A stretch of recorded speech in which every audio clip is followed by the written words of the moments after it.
Welcome to the deep dive. We've got quite the collection of sources you've sent over this time. It's this wild mix, old notes, articles, bits that feel like they're straight out of some, thriller novel. It's fascinating stuff. You can see hints of these like historical puzzles, and suddenly it's high stakes black ops, and then these huge geopolitical things playing out across decades, even continents. Exactly. It feels like finding threads from totally different stories, but when you pull on them, you realize they're all part of one much bigger, unexpected picture. Yeah. So our job today, our deep dive, is to really get into these sources. We want to pull out the key insights, connect these events that seem totally random at first, and kind of map out the whole narrative they're revealing. And it's a wild one. It stretches from this weird, mysterious pit on an island in the Pacific Northwest Right. all the way to like a hidden base down in Antarctica and even a showdown in Buenos Aires. It's Yeah, a lot. it is. And we're not just retelling the story, are we? We're digging into the why. Mm. What are the crucial bits of information, the takeaways from this tangled web you've given us? Precisely. What do these sources actually tell us? Okay, let's dive in. You highlighted that Pine Island mystery from 1942. The sources drop us right there, Washington State coast. These five brothers, the Ronishes, are rowing out. Yeah. The youngest, Jimmy, he's only 9. But Nick, the oldest, he's the one in charge. In Pine Island. Mm. It's their family's island, kind of a summer adventure spot, Mm. but it's got this legend attached to it, doesn't it? The pit. Right. This pit, dug way back by some treasure hunter Pierre Devereaux, but it's got a dark history. Their ancestor, Abe Ronish, actually fell in and died back in 1887. Oof. Yeah. So understandably, the moms were like, stay away from the pit, but, boys being boys. They didn't listen. Of course not. But what's really interesting is Nick's idea about why the pit kept flooding. People had tried before, right? Okay. Even with serious pumps. Oh, yeah. The sources mention attempts failing, even with 3 10-horsepower pumps running flat out. Couldn't keep the water down. Nick figured the original diggers, maybe pirates, knew something about the tides, the water source, something modern attempts missed. So it wasn't just about raw power. No, not at all. It was about finesse, really. Nick realized the pit bottomed out below the low tide line because it was up on a bluff. Hmm. So his plan was wait for the absolute lowest tide, pump out maybe 20 feet of water fast, aiming for that 240-foot bottom. Okay. Quickly plug the leak near the bottom where the seawater was coming in. Then the pump could handle the rest. It was clever, strategic. The whole preparation sounds intense. Yeah. Getting all that gear, 300 feet of hemp line, the pump, poles to carry it across the island, took like 45 minutes, the notes say. Yeah, and finding the old rusty grate over the pit chained down. Mhm. And the key to the padlock was hidden in their dad's desk drawer. Under a broom-handled Mauser from World War I. That detail just anchors it, Totally, it feels real. So Nick goes down, rope, plumb line, Ron checking the bob. They hit 200 feet deeper than anyone before. And he hears water. Yeah, just a trickle. He signals them to slow down, spots this fissure, like the size of a postcard, in the rock. That's the source. That's the source. So he uses oakum, that tarred fiber stuff they used on ships, and a mallet, plugs it up. More trickles appear. He plugs those too. And it works. The pump starts gaining on the water. Finally. Yeah. They can see the bottom. Just debris, though. Driftwood, logs. Yeah, stuff their dad and uncles probably threw in out of frustration over the years. But Nick sees something else. A carved niche in the wall. Ah. He gets him to lower him more, swings over, manages to get a foothold in the shallow water inside the niche and climbs in. Calls up to his brothers. Don joins him down there. Okay, so now maybe treasure. Well, they start clearing debris from the bottom of the niche, find some junk-rusted washer, a fox skull, typical hole-in-the-ground stuff. And then the mood shifts Yeah. dramatically. Yeah. Don dives back down after clearing some stuff, and he gets pulled under. He doesn't come back up. And the timing the sources emphasize is just brutal. This is happening almost at the exact moment. Pearl Harbor. The Japanese just bombed Pearl Harbor. The U.S. is instantly at war. So the only people with the kind of dive gear needed to even try retrieving Don's body. The Navy. And they're suddenly very busy elsewhere. Their request for help goes nowhere. Don's memorial service. His casket was empty. Ah, that's rough. And there's that detail about the father giving the 3 older boys, Nick, Ron, Kevin, slips of paper and kissing Kevin's. Yeah, the meaning isn't clear yet, but it feels significant. A weight passed on, maybe? Decades later, someone else tries. Dwayne Sullivan, 1978. Big pumps, a cofferdam. Right, a massive effort, but still couldn't quite beat the water. His divers did find Don's skeleton, though. Finally brought him home, in a way. But the operation ended tragically too, didn't it? It did. A worker died during refueling. A diver got the bends. That's when Sullivan said that line the sources quote, "No mystery is worth a man's life." You'd think that's the end of the story. Sad local tragedy. But the sources make it clear.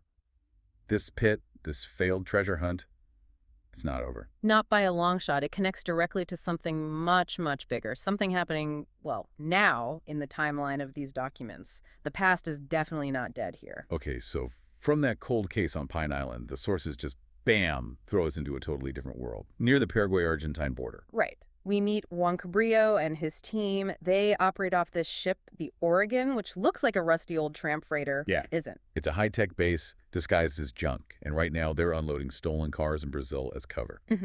Their real mission comes through the CIA, a guy named Langston Overholt. And the situation is dicey. A NASA satellite blew up near the border. A piece landed in Argentina. And Argentina in this narrative is not a friendly place. It's become this brutal police state under a Generalissimo Corazon. Think Nazi Germany, Imperial Japan. That's the comparison the sources make. Yeah, they've massed troops, huge draft, super hostile to neighbors. Very bad news. The target, a satellite power cell.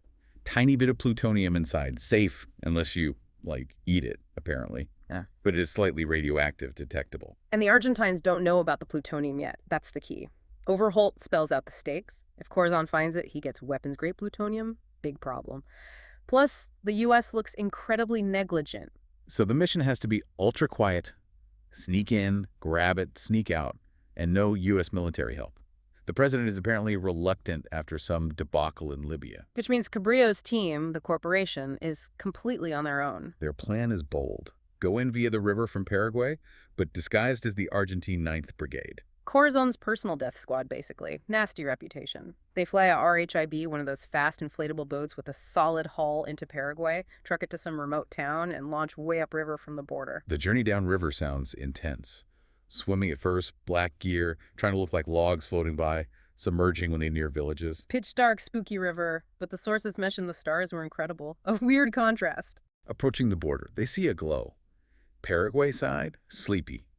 Argentina side, all troop movements. They stay under for a whole hour crossing the border, drift way downstream before daring to surface. Then it's quick change into the Argentine uniforms, including those maroon berets that scream 9th Brigade. Cabrillo, the sources say, nails the Buenos Aires accent. He's got the whole look-down aviator glasses, berets, at a cocky angle. Total transformation. They head upstream now, fast, in the RHIB, pass a ferry full of soldiers. The soldiers wave, right. Right. Until they see the berets. Exactly. Then, dead silence. They know who the 9th Brigade are. Cabrillo's team just stares ahead, playing the part. Chillin'. Then they run into a lumber boat blocking the channel, towing logs. And Cabrillo goes full 9th Brigade psycho, orders them to stop, super arrogant. The captain argues, worried about his logs hitting the bank. Until a deckhand points out the berets. Yep, captain folds immediately. The current smashes the logs into the bank, chains snap. Cabrillo gives this mocking salute as they speed past. One of his team, Murph, mutters it'll take all day to fix. But Mike, another crewman, justifies us. Better them inconvenienced than us questioned. Sums up their operating philosophy pretty well. Ruthless pragmatism. They finally reach the target zone, guided by GPS. Find a side stream, hide the RHIB, camouflage it, gear up. Special harness for the power cell. Cabrillo warns them. Assume the Argies have their own teams out here. Stay sharp. Then it's hiking inland, hot, humid jungle, game trail.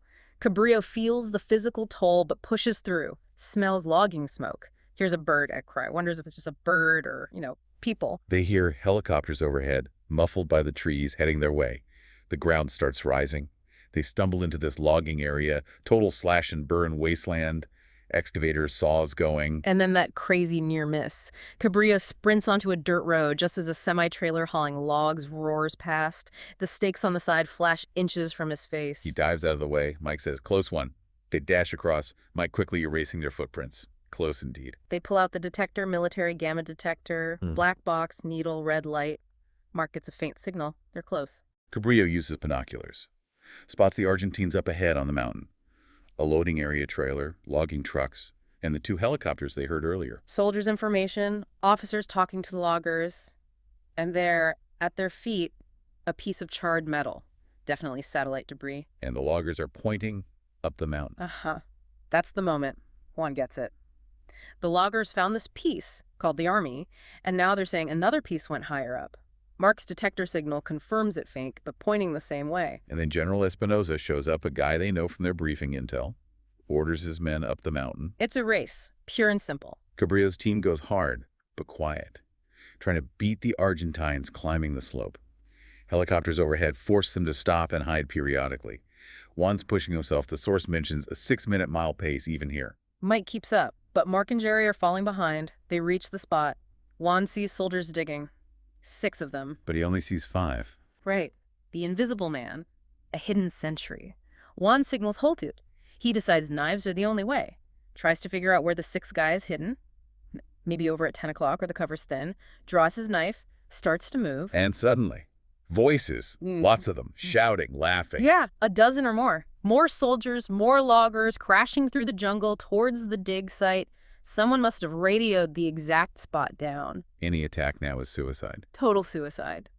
Juan and Mike freeze. They lie there, hidden, for an hour while the Argentines dig. But they overhear something crucial. A lieutenant on the radio. Yeah, calling his commander, his jefe, reports finding it. 1/2 meter long, rectangular, 30 kilos, and some sort of scientific apparatus. Says it's easier to carry it back down to the logging trucks. Mentions the pilot finding an electrical short in the chopper, hoping to get back to base for cocktails. So now they know the Argentines' entire plan for moving the power cell. Every detail. Juan and Mike slip away, meet back up with Jerry and Murph. Murph confirms, yeah, the Argentines have the piece, and they're on the move. Juan knows they lost critical time. The odds. Getting the cell without a fight, 0. Getting it and getting away, he figures maybe 20-80. Grim. Okay, so the situation is desperate. Argentines have the package, odds are terrible. But Cabrillo finds what the source calls a third option. The pickups are leaving the logging site. Yeah. First one's got the cell, second one follows, then a big semi-trailer bringing up the rear. They're 400 yards out, too far for their weapons. Well, that's the third option. He spots the cable yarder, that big machine they use for hauling logs. Ah, the logging equipment. Exactly. He breaks cover, waves the team forward. The loggers nearby just think they're more 9th Brigade soldiers. Wow. One sprints to the yarder cab. It's like a modified excavator, literally throws the driver out. Tells Murph, who's the engineer, Right, the MIT guy. to figure out the controls fast. Sends Mike to grab the keys for that third pickup truck, the semi. And then he does something completely insane. Utterly bonkers. He decides to ride the yarder's cable down the hillside, like a zip line. Murph works the controls, and Juan just launches himself, soaring 50 feet over this logged-out wasteland. The source says it was like flying over the very pit of hell. He lands ahead of the convoy, right, on the semi. Yeah, but it's a rough landing. Hits a log, slams into a steel support, thinks he breaks something but hasn't, scrambles onto the top log, starts moving towards the truck cab. He needs to stop them before they hit that hairpin turn ahead. He knows the road layout.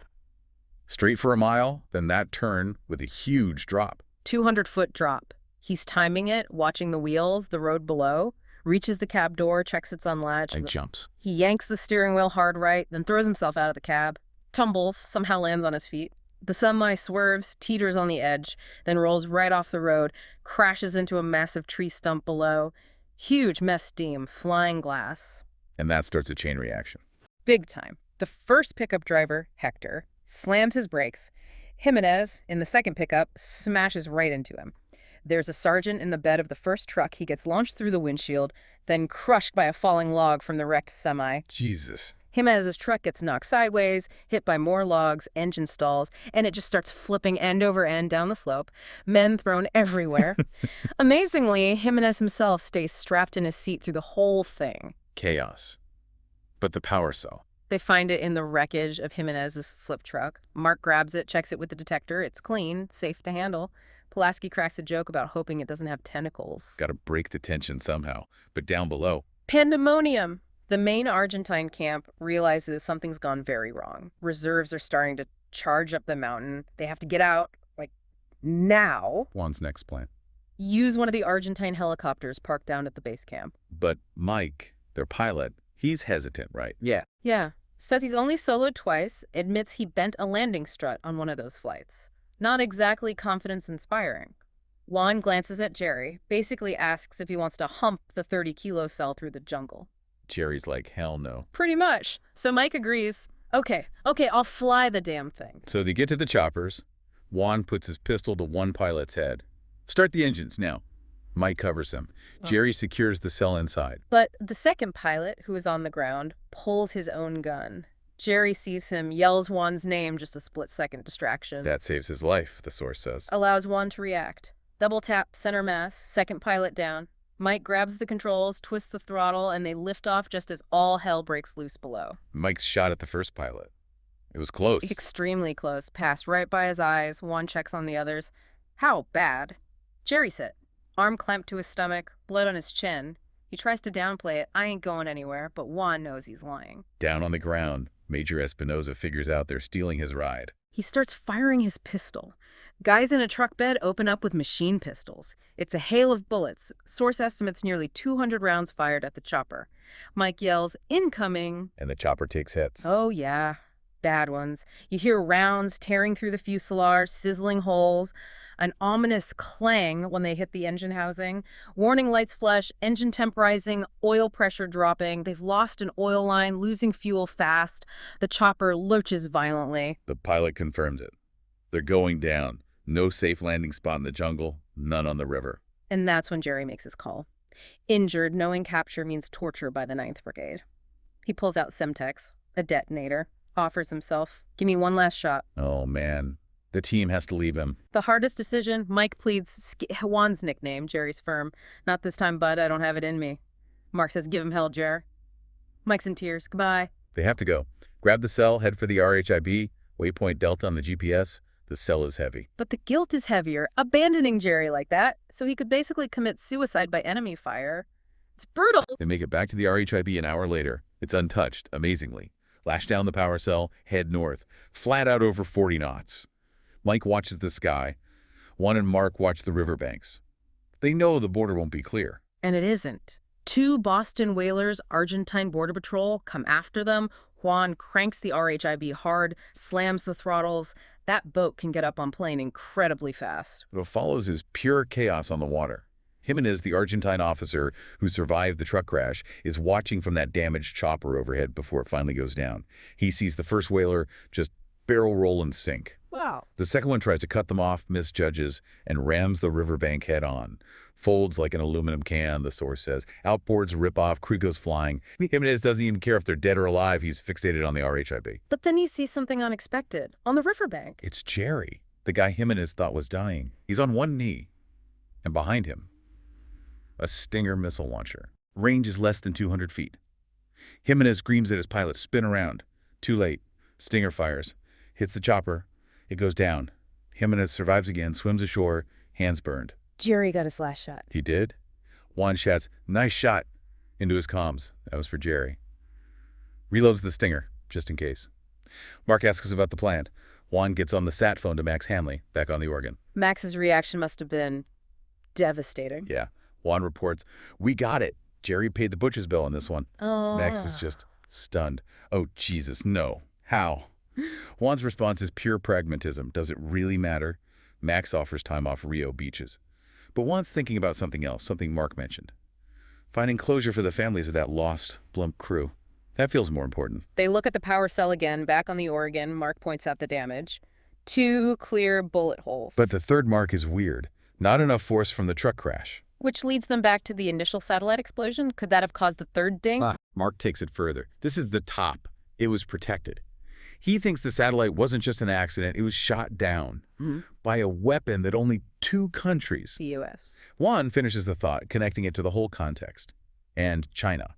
Whoa. Okay, so the journey goes from this tragic pit dive through this insane mission in Argentina, sacrifice, escape, only to end on the possibility that a U.S. satellite was deliberately shot down by China. And there's still that unexplained mark on the salvage piece. The connections are getting wider and, frankly, scarier.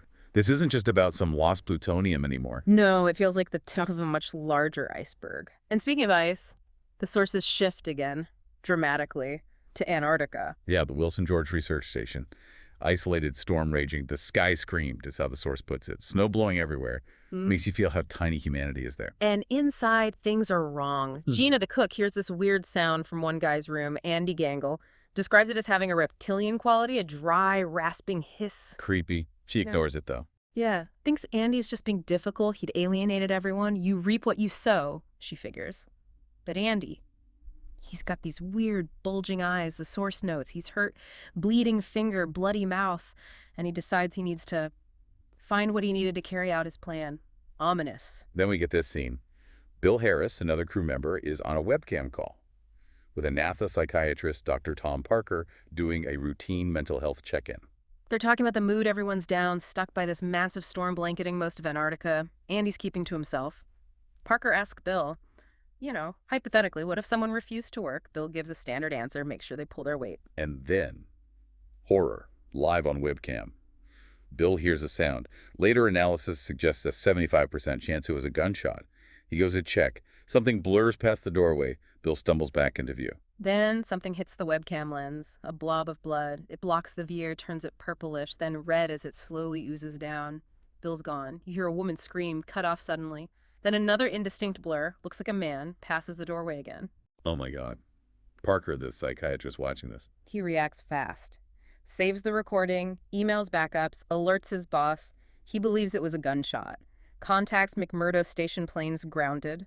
Palmer Station conditions even worse. He tries other nations' bases. And the closest one, an Argentine station only 30 miles away. Refuses. Flat out refuses any help or investigation in no uncertain terms, the source says. That's extremely suspicious. Why refuse a distress call in Antarctica? Exactly. That refusal pings radars back at Langley. Langston Overholt gets the report, sees the Argentine refusal, demands the raw webcam footage. He knows something's very wrong and connects the dots. He calls Parker, then he calls Juan Cabrillo. So we've got potential illness, madness, murder captured on camera in this incredibly isolated, hostile environment. Yeah. And the nearest neighbors refuse to help. How does this connect back to the satellite, the plutonium, China? Well, back on the Oregon, Juan is haunted by Jerry's death. Can't sleep. Prowling the shit. The crew's morale is rock bottom. Overholt calls. Juan mentions wanting to find that crashed blimp wreckage Mark spotted earlier at the Flying Dutchman. Says maybe finding it, telling the families, will help him gain a little perspective. Overholt surprisingly says, okay. Juan also tells Overholt about Mark's theory, the satellite being shot down, maybe by China, and those weird dings on the power cell. Overholt's skeptical, you can tell, but promises to look into it. Then Juan and Bax decide to follow up on the blimp lead. They go to Washington State to find James Ronish. The last surviving brother from the pit dive. No, wait, he wasn't one of the original 5 down there, was he? He was the youngest. Right, Jimmy, the 9-year-old back then. Now he's described as just this grumpy old guy living out in the middle of nowhere. Juan mentions finding the blimp wreckage, asks if he knew a Kevin associated with it. And Ronish explodes. Yeah, angry. Blames Nick, Ron, and Kevin, the 3 older brothers involved in the pit dive for Don's death. Says if it weren't for those 3, Don would still be alive. Adds he lost his leg in Korea. There's clearly deep old bitterness there. Juan connects with him, though, shows his own prosthetic, the smuggler's leg, he calls it. Calls Ronish a fellow peg leg. It breaks the ice a little. Ronish asks how Juan lost his. Juan gives this wry answer, blown off by a Chinese gunboat during the reckless days of my youth. Ronish starts to warm up, offers them a beer. And then a knock at the door. Sharp, sudden. Juan feels it instantly. Danger. He's right. It's Major Espinosa, the Argentine official from the jungle. He bursts in, shoots Ronish point blank, severed femoral artery. Ronish bleeds out in seconds. Juan feels responsible, doesn't he? Yeah. Indirectly, if he hadn't found the blimp wreckage. Exactly. James Ronish would have lived out his final days in obscurity. A gunfight erupts. Juan and Max manage to smash through windows and escape into the rainy night. Espinosa searches the house. What does he find? Something on the kitchen floor. A rubbing. Looks almost like some Asian language. He immediately sends a picture of it to his father, General Felipe Espinosa. And the general sees its potential instantly. Chinese! Change the world! He figures the Americans might head back to Pine Island next. This is huge. Juan realizes that rubbing survived the brief fire in the house. He tossed it carelessly. That must be the clue from the pit. The thing Nick and the others found, maybe. The reason they went to South America later. The reason the Argentines are here now, murdering old men. It all clicks. He has to go back to the pit. He calls Mark and Eric on the Oregon. Pine Island, dive number 2. Juan and Max return. Max uses a torch to cut the bolts on the old grate. Juan goes down again, camera, comms line, visibility, 0. He thinks it's a bust. Until an Argentine helicopter shows up overhead. Max shouts a warning, starts hauling Juan up. As Juan surfaces, Max takes a shot, hits the pilot square in the heart. Chopper crashes. Max checks Juan's camera feed static, electronic snow. The line's been cut. But Juan found something. Down in the dark? He did. Says he felt around, found this rock wedge, pulled it out, and the floor of the niche rose up, some kind of mechanism, and underneath, a plaque. Chinese characters. And a coastal outline map? Not pirate treasure. Definitely not pirate treasure. The rising floor must have crushed his cable. He immediately connects this ancient Chinese plaque to why the heavily armed Argentines are suddenly so interested in this random island. Back on the Oregon, speeding away in the RHIB, Eddie, their linguist, translates the plaque. It's from 1495. Admiral Sison. 3 ships sailed east. 1 ship was afflicted by some kind of evil. It sank near a specific cove shown on the map. The pit was just a clue marker. Max is skeptical. What's this to us anyway? But Eric, the tech guy, points out that Argentina's murderous interest makes it very relevant. Juan agrees. Eric starts running the cove outline against South American coastal maps on the computer. Then Linda calls from Antarctica. Her recon team found it. An illegal oil drilling operation at that Argentine research station. Oh, what?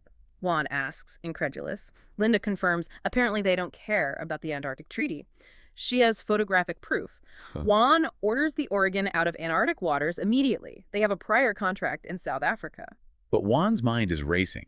He connects the evil on Sisong's plaque to Andy Gangel's deadly madness back at Wilson George Station.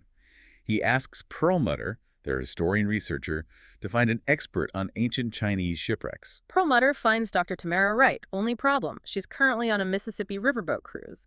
Juan and Max divert immediately to find her. They race to Vicksburg. Just as they get there, Perlmutter calls back. Bad news. Someone else is looking for Dr. Wright. A fellow scholar from Argentina. Espinosa. Has to be. Dr. Wright is in imminent danger. They board the riverboat, the Natchez Belle, find Dr. Wright. Juan gets on the phone quick to Dr. Huxley, the Oregon's physician, asks about diseases, specifically from bad food or cannibalism. Huxley confirms prion diseases, like Kuru, the laughing sickness, spread by consuming infected tissue, especially brain matter. And boom, the prion connection. Juan puts it all together. The evil on Sisong's ship. Prion disease, may be contracted from cannibalistic natives encountered on their voyage 500 years ago. An infected crewman died near Antarctica, close to where the ship sank. His body, the mummy Andy Gangel found near Wilson George Station, carried the dormant prions. Andy disturbs the mummy, maybe inhales dust, maybe gets pricked by a bone shard, gets infected, develops the disease, causes the aphasia, the aggression, the madness, leads him to murder his crewmates. Yeah. And crucially, the mummy's location pinpoints where the ship must be. Just as they figure this out, the Argentines attack the riverboat. A fast cigarette boat pulls alongside. Juan recognizes Espinosa's voice shouting orders. Gunmen storm the dining room. A waiter gets shot. Juan dives out a window into the Mississippi. But he gets back on board. How? It's ingenious. Rides the giant stern paddle wheel up out of the water and crashes right through the window of the presidential suite. Unbelievable. Rushes to find Max. Finds him wounded, shot in the head, concussion, but alive. But Dr. Wright. Gone. Kidnapped by Espinosa's team. Juan's sat phone somehow survived the river dunking. It rings. It's Overholt. Juan, putting together the timing, the desperation of the attack, he makes a prediction. Argentina is about to annex the Antarctic Peninsula, and China will back them. Overholt is floored. How could you? Juan's reply is sharp. They've been an hour behind us the whole way. It's the only thing that makes sense. They needed Dr. Wright's knowledge about that ship. Local police detain Juan and Max, but Overholt pulls strings. God only knew how, the source muses, and gets them released. Recommendation, leave the country ASAP. But Juan lays it all out for Overholt. The illegal oil drilling, the ancient Chinese ship with its prion danger, the clear political power grab by Argentina and China to bypass the Antarctic Treaty and claim resources. Overholt confirms the intel. It is an alliance for oil and power. But the U.S. president won't act, won't authorize military force. Essentially ceding superpower status, Juan thinks bitterly. The politicians won't risk anything for a treaty or penguins. They'll just ram their heads in the sand. Then Overholt confirms it. NASA analysis shows the power cell was hit by something before the satellite blew up. It was shot down. And the motive, that satellite, once active, would have detected the CO2 emissions from the illegal oil drilling. So China helped Argentina shoot it down. They've been in bed together for a while. Juan basically tells Overholt he should have figured this out sooner. I've spent the last 18 hours under police interrogation, and I sought it. Ouch. Overholt does provide one crucial piece of intel. Tamara Wright is being held in General Felipe Espinosa's penthouse apartment in Buenos Aires.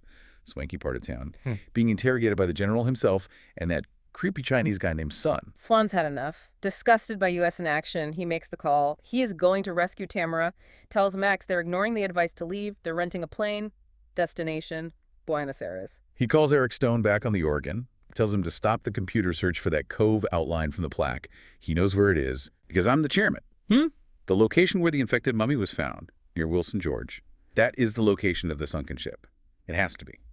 Wow. Okay, so all these threads, ancient disease, sunken treasure ship, illegal oil, geopolitics, kidnapping, they are all converging right on that specific spot in Antarctica. And Juan Cabrillo is going rogue, heading into the lion's den. And that's why you should care.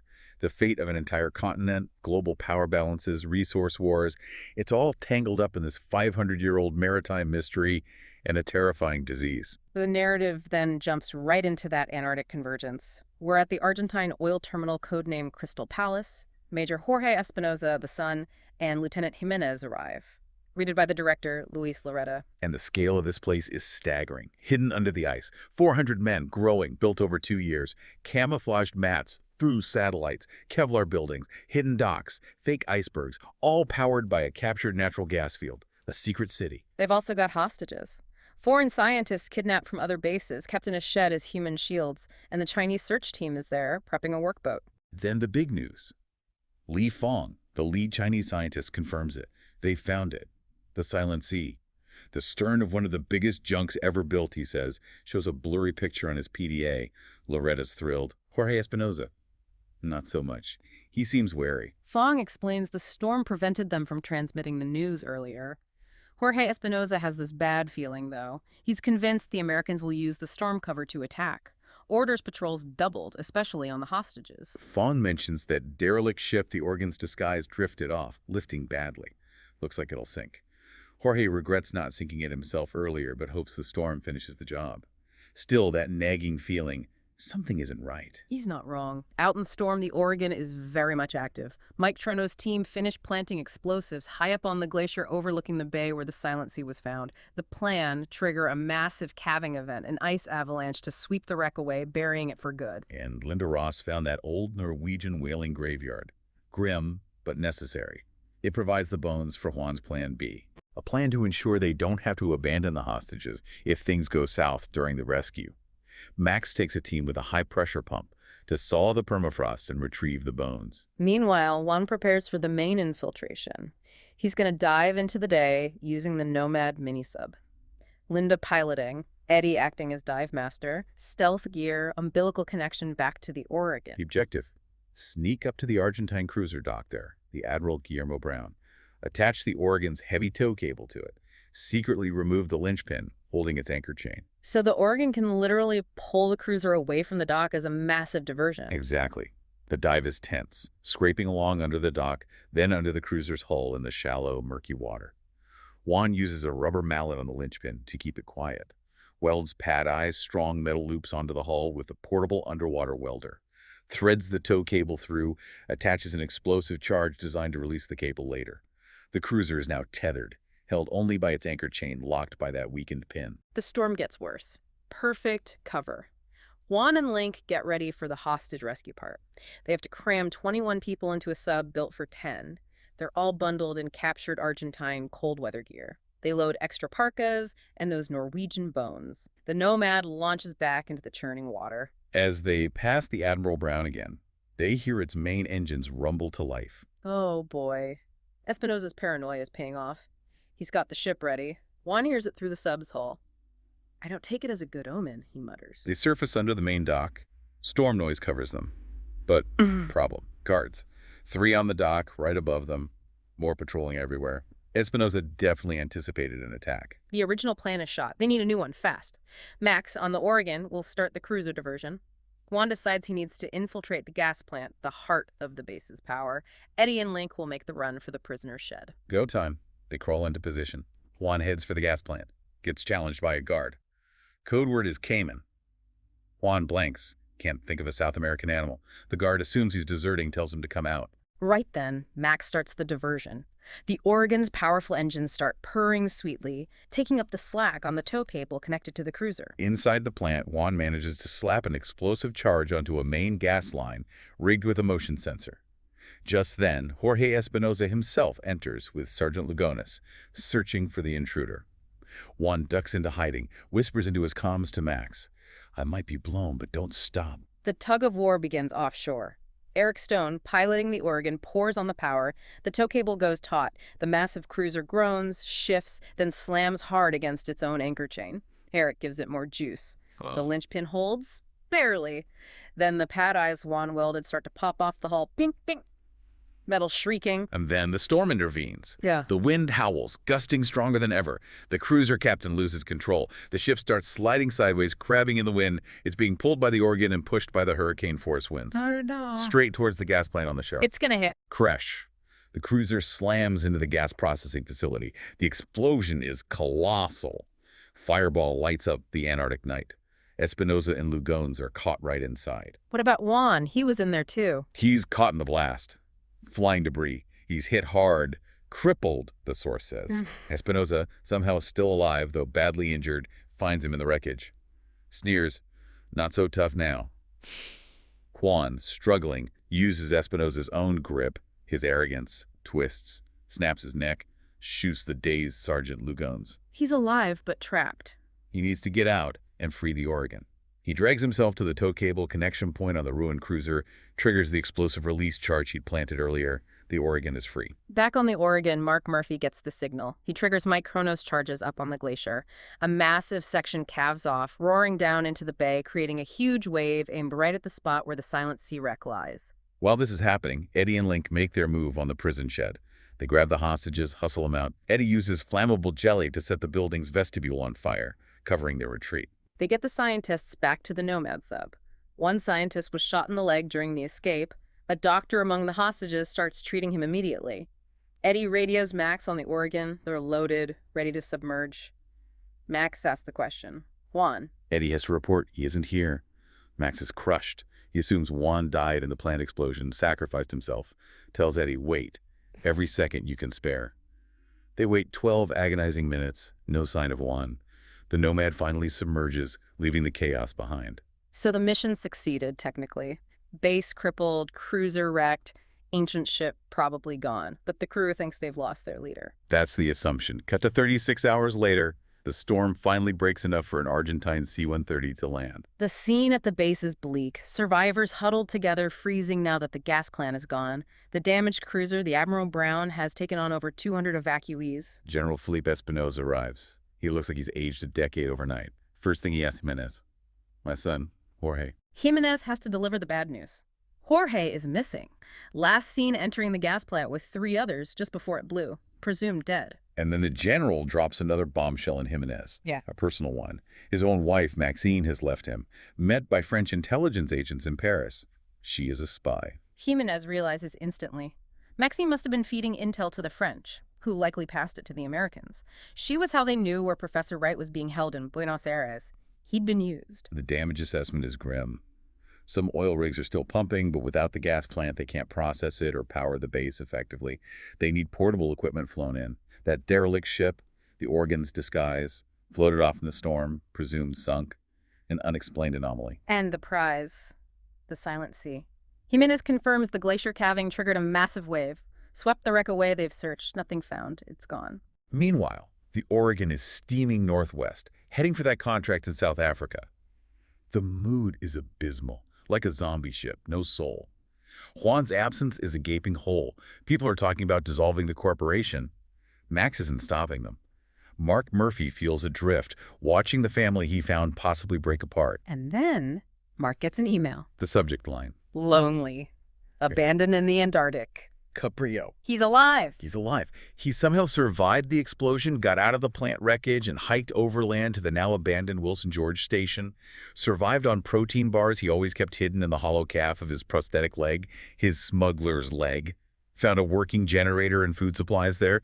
His biggest problem now, utter boredom and loneliness. Incredible. So the deep dive leaves us here. Argentina's illegal Antarctic operation is shattered. The ancient Chinese ship and its dangerous secret are gone.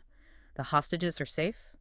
And Juan Cabrillo, presumed dead, is alive and waiting for pickup at the South Pole. But think about the lingering questions. What exactly was on that rubbing from the pit that connected 15th century China to 21st century Antarctic oil drilling and murder? What drove General Espinosa to kill James Ronish for it? And what happens next? The world thinks the chairman is dead. How does his return change the game for the corporation, for Argentina, for China? This dive into the sources, connecting all those disparate pieces, well, it's shown you the complex hidden gears driving world events. And it leaves you wondering what the next turn of that wheel will bring now that the key player is unexpectedly back on the board.